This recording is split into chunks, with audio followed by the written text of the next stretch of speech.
近年香港籃壇咧就有唔少聲音咧，就話想重開外援制啊！嗱，今日咧就唔係同大家深入探討呢個問題，不過港籃主場要介紹嘅球員咧，就同外援制息息相關啦。有人話佢可能係香港籃球聯賽史上最佳嘅外援，你又點睇呢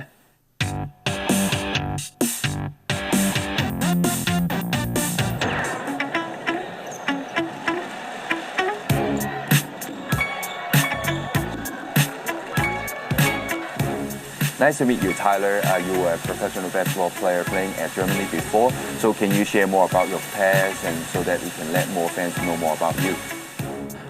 My playing career, I guess it really started at the University of Utah. After Utah, I went on to play in Germany.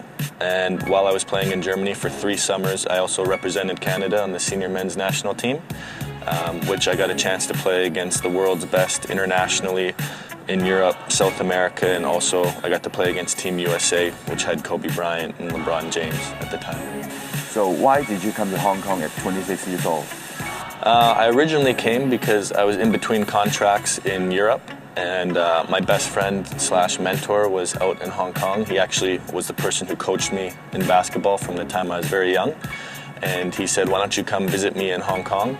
And so I did. And after visiting him, I really enjoyed it, and I got offered a couple opportunities outside of basketball in which I thought, maybe it was time that I changed things up. I was 26 at the time, and I decided to just come and move here. So why did you decide to play the Hong Kong Basketball League? It's a funny story, actually. It happened by accident. When I first came, I was playing in a recreational league with some friends. And after playing in it for a couple weeks, I got a phone call from somebody about one of the teams here, and they asked me if I'd be interested to play.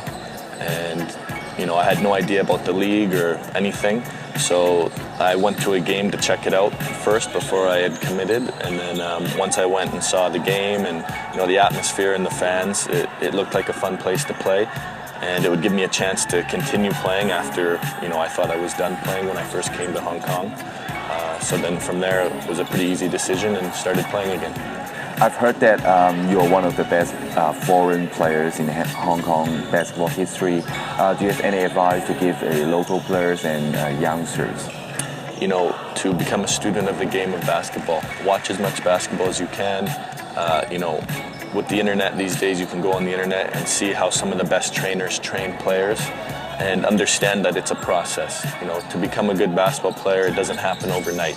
You have to start with the basics and drill the basics over and over and over again, even though sometimes it may seem boring, but if you don't have the foundation of basic skill level, you'll never become the basketball player that you want to be. Thanks for your time, Tyler. Thank you for having me. 揾得泰拿當然唔係淨係訪問佢咁簡單啦。貴為前加拿大國家隊嘅控球後衞咧，控球功夫一定係相當之了得。今集就等佢。過你兩招啦。Hello, today I'm going to show you a couple basic fundamental ball handling drills that can drastically increase your ball handling ability. We're going to start off stationary with 1 ball, and then we're going to increase the difficulty to 2 balls, and then work on moving ball handling series. Okay, so the first drill we're going to do is a drill called pound series. And the whole idea of this drill is to use simple dribbles, whether it's a straight up and down dribble or a push-pull dribble. You want to go as hard as you can, dribbling the ball as fast as you can. Now the second form of pound series that I'm going to show you is a little more difficult. You're going to incorporate a hard pound and then an attack move, in this case an inside-out crossover. Now that we worked 1 ball with the pound series, we're going to incorporate 2 balls in a stationary position.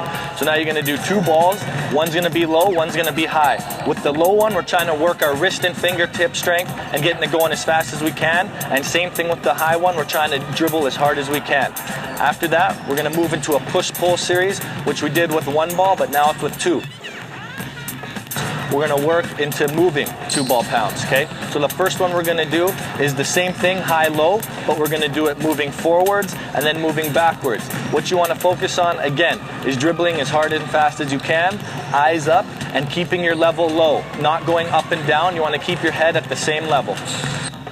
Okay, now the last 2-ball moving sequence we're going to show you is called a rhythm dribble. Now, this drill is more about increasing your coordination and getting your brain to think about more than one thing at once. So what you're going to do is you're going to do 2 circles with the ball, then 1 hard pound, then 1 circle, then 2 hard pounds. Okay, now lastly, I'm going to show you what I call cone series. Now, there's a variety of different drills you can do in cone series, but I'm going to just show you a couple simple ones. The first one we're going to do is called a rhythm dribble between the legs attack. So what you're going to do is you're going to take 1 soft dribble. When you get to a cone, you're going to change your angle of your shoulders and feet, 2 feet into the ground and hard through the legs. Soft dribble, hard through the legs. The last cone series drill we're going to do is again a rhythm dribble one, but now we're executing a combo move. In this case, the Utep Two-Step, otherwise known as the Tim Hardaway Killer crossover. So the same thing, you're going to do a soft rhythm dribble, and in this case it will be a crossover because you got to switch hands, and then you're going hard through your legs, crossover. Soft crossover, hard through your legs, crossover. What you want to sell is the change of pace, that you're going from slow to fast, slow to fast.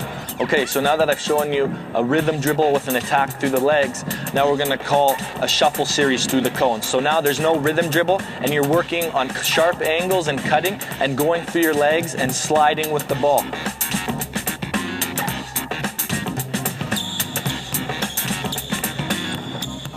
Lastly, I just want to finish with a couple key points. Firstly, if anyone thinks these drills are too basic, they're not. Steve Nash did these drills all throughout his NBA career. Secondly, while you're executing these drills, you should focus on keeping your eyes up and the strength of your dribble.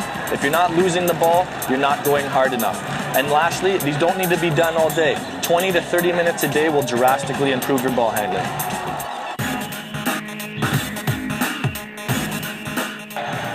睇睇今週甲一進龍對遊協嘅賽事啊，暫時1勝4負嘅遊協今季表現飄忽啦，開季贏過飛鷹，但又輸過俾星巴馬藍青。咁至於進龍賽前係2勝3負，今季表現唔錯㗎。咁上場佢哋擊敗藍青中鋒司徒偉傑拎咗32分14個板，今場波開波冇耐已經拎咗6分啊。咁第一節兩隊比分都近㗎，尾段有甲一新星蘇上元急停嘅3分，第一節進龍 head 4分啊。咁第二節咧，進龍係打快攻㗎，呢球俾到後冚嘅蔡玉林。咁今季尾4嘅球隊實力同埋戰績都接近㗎。咁遊協有降班嘅危機咧，不過由超敏轉會嘅余耀明一於係小利㗎，全場9射5中嘅3分波。咁講開射外圍咧，進龍都有幾支炮㗎。咁蔡玉林走完快攻咧，仲射入埋3分，拉開比分去到9分波。半場進龍38-32領先。進入第4節嘅賽事咧，林宇同曾志輝示範咗個完美嘅 pick and roll。咁遊協咧就靠余耀明頂住啊！呢球走個 backdoor 接應隊友傳波嚟嘅拆里屋啊！咁一度咧就打出8-0嘅攻勢。咁佢哋呢段時間咧就採取全場緊逼嘅追分啦。咁但係進龍2-3下咧就拆掂咗啦。蘇上盈輕鬆嘅2分，仲有12分波嘅領先。又係余耀明啊！呢球借個單檔嚟個小跳步放籃。咁雖然佢攻入全場最高嘅25分，咁但係追唔翻啊！咁最終有司徒偉傑交出22分15個板嘅情況下，進龍79-66擊敗遊協。尾場咧就係永倫對福建㗎。咁如果球迷仲記得咧，上年聯賽福建係憑住劉海圖絕殺永倫，係上季唯一一隊贏過永倫嘅球隊啊！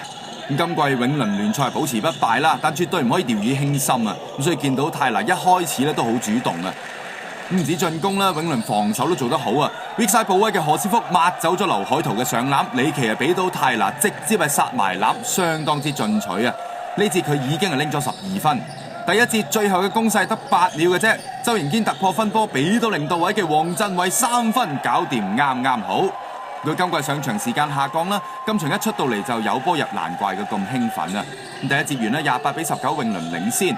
之後福建換入香港版浪花兄弟搶分啊！劉子麗俾到張偉康搏到 and1， 咁之後子麗接應界外球即刻嚟嘅 tough shot 射到着晒火啊！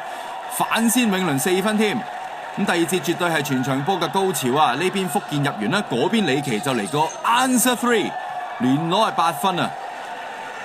咁當福建 mark 緊咗永倫嘅外圍射手，就到永倫啊強攻內線噃，潘志豪籃底射失，何師福保攬成功。半場永倫49-46領先。咁下半場咧，永倫可以話控制咗個戰局啊，開始係拋開比數啊。泰拿俾到籃底嘅方成義轉左手上，咁之後佢哋仲打出18-3嘅攻勢。福建嘅進攻，張偉康對住李奇幾下嘅探步之後嚟個 step back 3分，哇！今場啊，佢係攻入全隊最高嘅20分。咁之後呢球李奇還以顏色咧，擔住對手嚟個反手上籃，仲搏到犯規添。永倫呢一節攻入26分，相反福建只係得9分。咁第4節嘅初段咧，福建頂唔住啦，一度落後過20分嘅。何師福呢場有10分14個板。至於今季上陣時間仲比上年少嘅陳少榮尾段係埋齋，永倫最後係贏95-77，聯賽6連勝。